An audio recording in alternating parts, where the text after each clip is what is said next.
ganito po guys ang ituturo for today na panibagong ating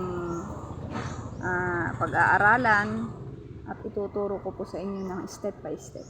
Wait lang po. Mga guys, welcome back po sa mga kabarloloy dyan, no? So for today, ang gagawin po natin is yung ginagawa po ng mga Muslim na tinatahi-tahi po yung beads, no? Bali, ang kailangan po natin ay yung ganitong string, no? So bali ito po ay 0.6 guys. Sa mga baguhan po, wag po kayong gagamit ng mga matitigas na ganito kasi bago lang kayo, so hindi pa kayo marunong, mahihirapan kayo. So bago kayo matuto, baka makakaubos kayo ng isang rolyo, no? So kaya ang advice ko lang po sa inyo, gamit muna kayo ng wire na malambot. Sa akin hindi naman na malambot, sakto lang po siya kasi marunong na ako, no? Kaya ang kailangan po nating iba ay mga plies at saka itong ring tsaka beads po, no? So dahil magtuturo lang naman po ako sa inyo, ang naisip ko lang naman na ituro yung basic na lang po. Bali gagamit na lang ako ng Swarovski. Kasi kung yung maliliit na ordinaryong mga ganito, matagal po kasi maliliit. Guys, no? May mga makukulit na batang nagtanong, hindi naman bumili. So magkakat po ako ng sakto lang. Ito, yan, ganyan. Ganito kahaba lang po. Yan, ganito. So, unatin po muna natin ang ganyan. No? Ito po ang gagamitin natin. So, ganito lang po yan guys. Magbabaloktot ka lang ng siguro mga ganyan lang ang laki. Gaganyan nyo. Ganyan nyo po, no? Tandaan nyo, pag nakaganyan po yan, so ito po ang lagi nyong gagamitin. Ililipat nyo po itong ply sa kabilang kamay nyo. So, bali ito, nakaturo dito. Nakasuporta, nakaganyan ha. Sa mga baguhan po. Ayan. Gaganyanin nyo po siya. Ito, nakaganyan. Huwag nyo pong kakalimutang ito ay ihawak sa ganito. Kasi nakasuporta yan para hindi po siya lumiko o pumangit ang gawa. Yan, ito po ang gagamitin natin. Ikot lang po natin ganyan, no? Ganyan. 2, 3, hanggang ano po guys, yung umikot po yung niliko yung sobra. Yan, bali ganyan po siya. Diba? Pulidong pulido po guys, no? Yan, ganyan. Bilog na bilog siya guys. Tapos hilahin nyo po ulit. Tapos pili na po kayo ng beads na gagamitin nyo. So sa akin po itong green kasi ito pong year natin ngayon. So lagi tayong sasipang paswerte, no? Suot na po natin. Yan. Ganyan po. Tapos liliko po natin ulit. Yan. Ganyan po natin. Tapos itong isang kamay nyo na to, itong pantuturo na to, yan, gaganyan nyo lang. Tapos ipipihitin yung pa ganon. Yan. Yan, gaganyan ninyo guys ha. Ano lang po ito guys, 2 ikot lang. Yan. Tapos hawakan nyo po itong beads ng ganyan. Tapos ikakat nyo na po yung sobra. Yan, bali ganyan.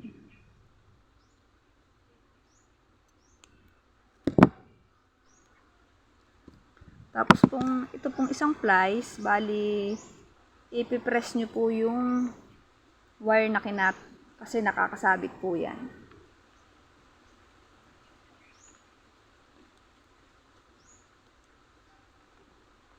Bali, na-press ko na siya. Ayan, bali, ganito na siyang kakalabasan niya guys, oh. 2 dulo na may bilog. Yan. Bali, ganyan na po. So, May isa na tayo, no? Yan. Gagawa po tayo ulit ng isa pa. Turo ko po ulit. Liliko ko lang ng kapraso. Ganyan. Lipat sa kabilang kamay. Hawakan mo dito. Ito ulit dito. Ikutin mo nito. Yan. Huwag mong bibitawan, guys. Bibitawan.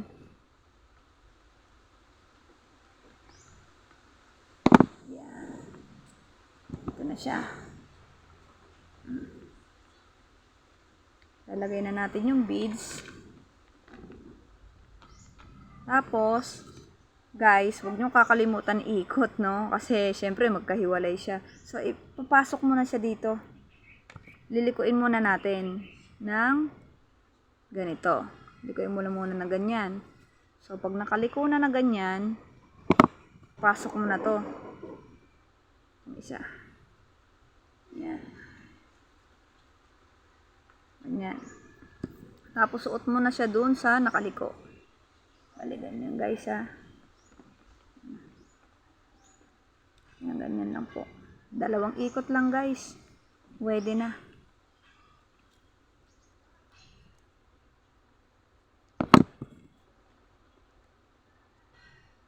Kasi pag sobrang kararaming ikot, hindi na siya maganda.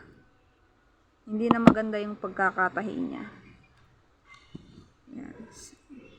Pipiin nyo po yung dandahan lang, ha. Kasi baka mabengkong po yung bilog. Yan, ganyan lang, guys. Paulit-ulit lang po na ganyan. No?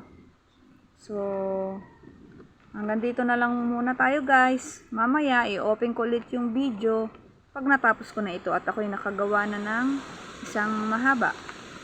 No, para at least ituturo ko po sa inyo kung paano maglagay ng lock. Wait lang po. Ito na po, guys. After 10 years, ang tagal.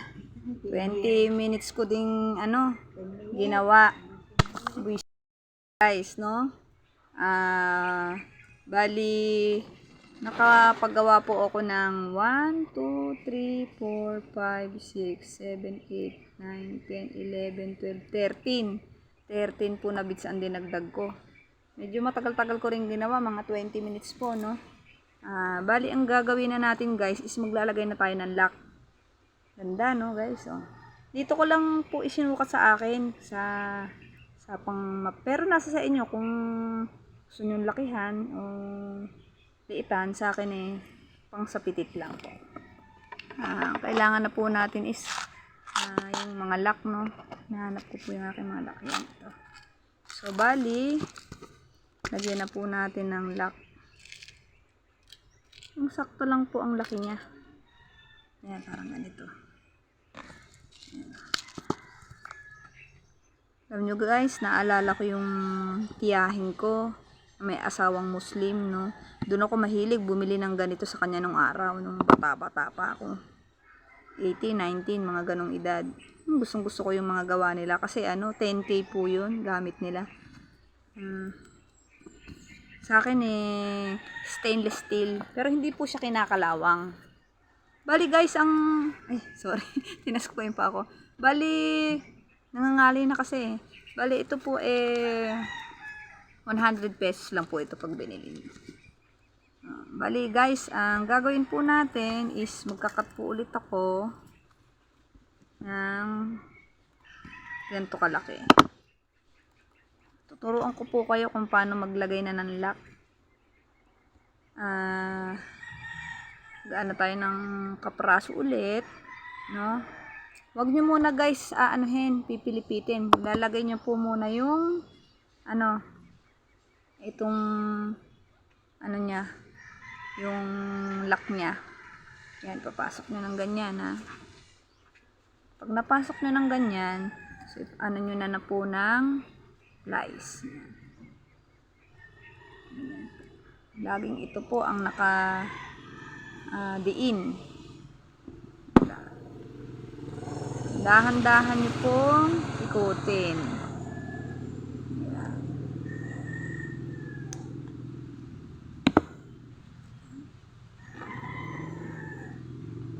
Yan, antibay nito guys. Bali, ganyan siya. Tapos, pasok nyo na yung beads. Yung isa. Yan. Ganyan na po. Yan, bali, ito na.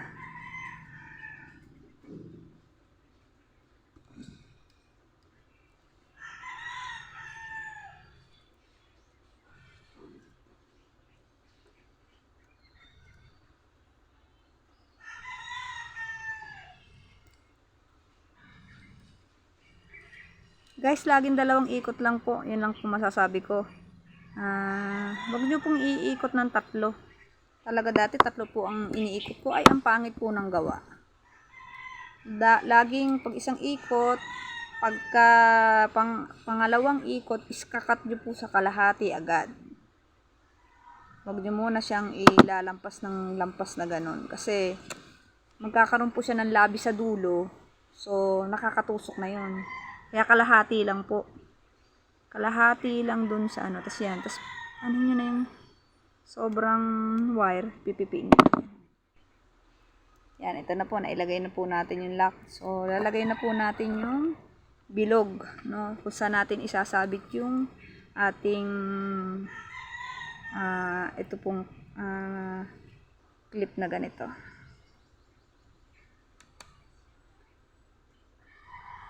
Yung ating lock pala.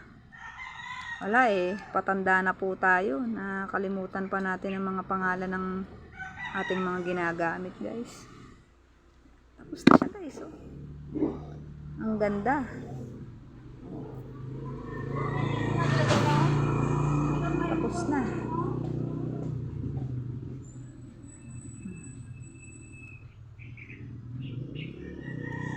Yan. Diba? Ang cute niya guys, Ano siya, pag nagawa nyo po, parang sosyalan ang dating niya. Hindi po siya mukhang mumurahin. So, bali, ito po yung kaninang ipinakita ko, no guys. Bali, ito po, iba po ito. Ang gamit ko po dito ay copper. Ito po, yung ganito. Copper na gold. So, sa ibang bansa ako pa to in-order, yung ganito. Sa kanila kasi, maganda yung quality ng kanilang copper kumpara dito sa atin, no. Ito po. Ito po yun. Pula, may green, may blue. Yan guys, no. Yan, may dark blue, may pink. Tsaka, meron din akong ginawang pearl, guys. Yan. Ang cute niya, Sana may natutunan na naman po kayo for today na itinuro ko na lagi po nating tatandaan, pag may tiyaga, may nilaga. Maraming pong salamat guys. Thank you for watching.